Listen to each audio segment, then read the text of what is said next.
हम यहीं रुकेंगे। नहीं, रुको।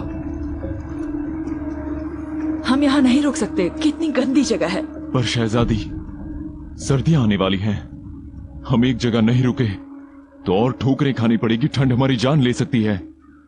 जान है तो जहान है। हमें कहीं तो बेहतर ठिकाना मिलेगा जहां हम थोड़ा सुकून से रह सके, बच्चों की खातिर। बेहतर ठिकाने की फिराक में उस बॉर्ग को हमारी खबर मिल सकती है और फिर कुछ नहीं बचेगा।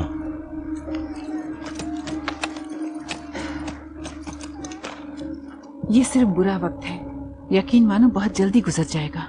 बस थोड़ी हिम्मत दिखाओ, तुम्हारे बच्चों के लिए भी यही अच्छा होगा।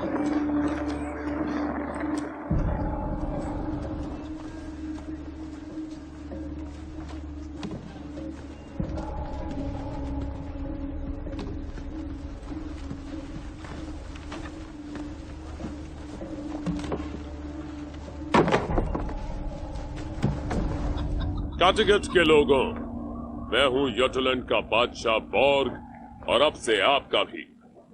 मैं ये सब सिर्फ इंसाफ के लिए कर रहा हूं। I promise you I only came here to seek justice. रैग्नर ने मेरे साथ अपना वादा तोड़ा है, इसलिए हमारे कानून के मुताबिक उसे सजा तो मिलनी ही चाहिए। ये तो गलत है। बतौर बादशाह आप मेरी जिम्मेदारी हैं और काटिगट जैसी खास जगह को मैं और अच्छे तरीके से संभालूंगा। Of course I will want my wife, more of my own people to join me here, but that should not disturb you. We will all be a one family.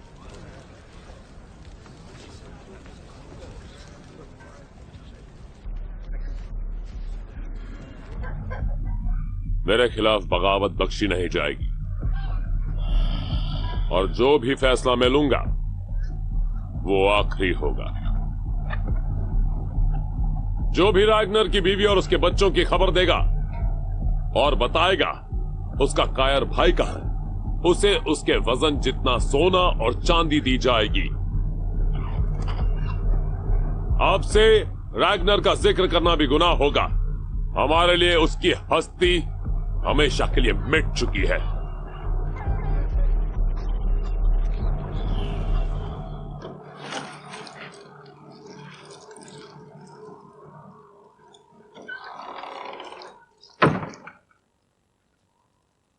बता क्यों आया है? कुछ सवालों के जवाब जानने हैं आपसे। क्या जानना है? ज्यादा वक्त नहीं है मेरे पास। तो पहले एक बात बताइए बाबा, जो कुछ हुआ आपको इसका इल्म था? अगर था तो लोगों को आगाह किया था आपने? देवता जो दिखाते हैं मैं वही देखता हूं और कहने का हक भी वही देते हैं। तो आपने कुछ नहीं देखा, ना ही किसी से कुछ कहा?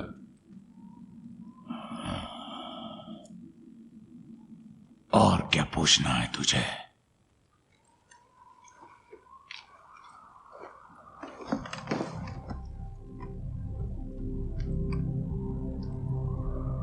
मैं अपना आने वाला कल जानना चाहता हूं, अगर देवता आपको ये बोलने की इजाजत दे तो। हाँ, इजाजत है।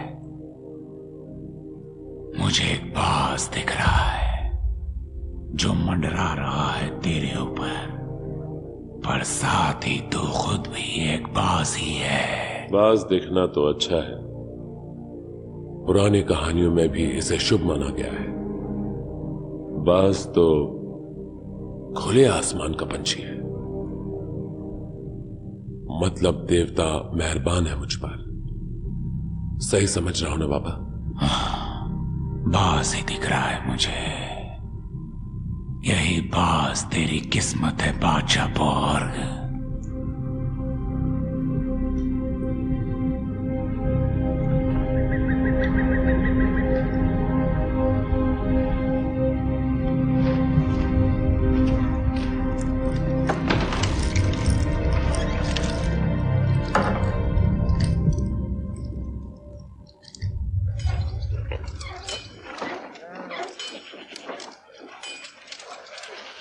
जनाब, अगर हम ऐसे ही हाथ पर हाथ धरे बैठे रहे तो उनके हौसले और बुलंद हो जाएंगे। अभी तो बाहरी इलाकों में हैं, कल अंदर पहुंच जाएंगे। हुजूर, फौज भी तैयार है, आपके हुक्म का इंतजार है बस।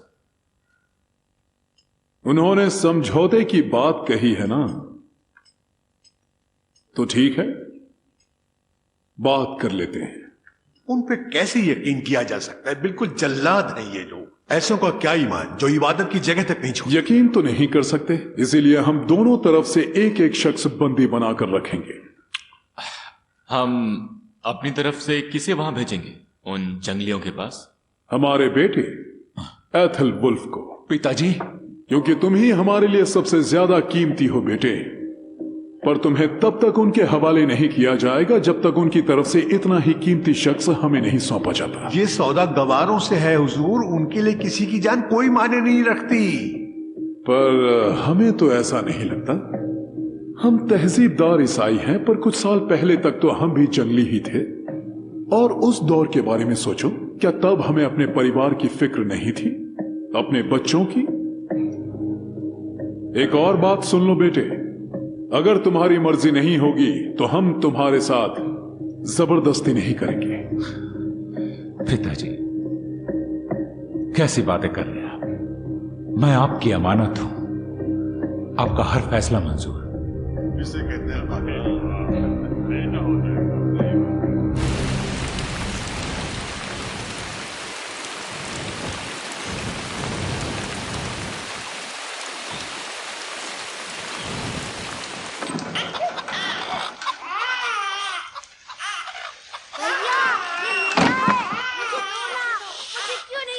बच्चों, बड़े बदमाश हो। भैया मुझे दो। बंद करो, भैया मैं रुक जाओ। लूंगा। उबा, अपने भाई को तंग मत करो। उबा, चलो उधर से। क्या कर रहे हो? इधर तो ला ला मुझे दे। ओह, छोड़ो उसे। जाओ। कितनी गंदगी है यहाँ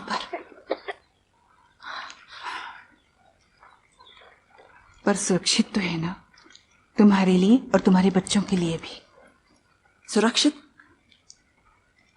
हम सब यहाँ बीमार हो जाएंगे। देखो सूरत, देखो बच्चों की, सूख कर कांटा हो गए हैं, अब और नहीं रह सकते। और कोई चारा भी नहीं है। समझ सकती हूँ इतनी परेशानी की आदत नहीं है तुम्हें, पर आदत डालनी होगी। कई लोग तो ऐसे ही जिंदगी काटते हैं। जिंदगी के मिजाज हमेशा एक जैसे नहीं होते। तुम्हारे लिए कहना आसान है सिगी। हम अब यहाँ नहीं रहेंगे।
किसने बनाई ये सारी चीजें? हमें भी नहीं पता, बस ये सुना है पहले विशाल इंसान रहा करते थे इस द्वीप पर। विशाल इंसान?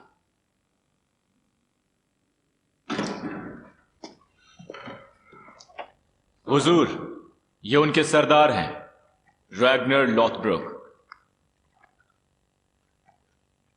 तुम जा सकते हो, और बाकी सब भी।